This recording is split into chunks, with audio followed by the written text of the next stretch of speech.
Hi అండి, అందరికీ నమస్తే. ఇది వచ్చేసి అవిశాఖ అండి. ఇంకా మాకైతే ఎక్కడా దొరకలేదు. ఇంకా మా పిన్ని వాళ్ళైతే తెచ్చిచ్చారనమాట.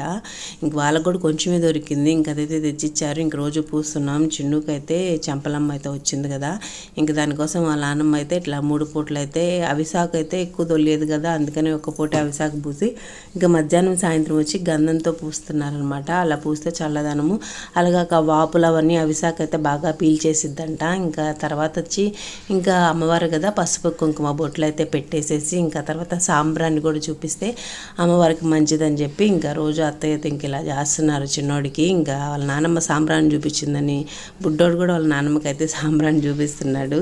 ఇంకా మీ దగ్గర మామూలుగా నిప్పులు వేసుకుంటే ఇంకా మంచిదన్నమాట. సాంబ్రాణి అంటే అమ్మవారికి బాగా ఇష్టం కదా, సో నిప్పులు ఉండి సాంబ్రాణి పొడి వేసుకుంటే ఇంకా మంచిది. ఇంక ఇక్కడైతే దోశ అయితే పోస్తున్నానండి, పిల్లలకు పెట్టేసేయాలి. వీడియోని ఇస్తే లైక్ చేయండి, ఛానల్ని సబ్స్క్రైబ్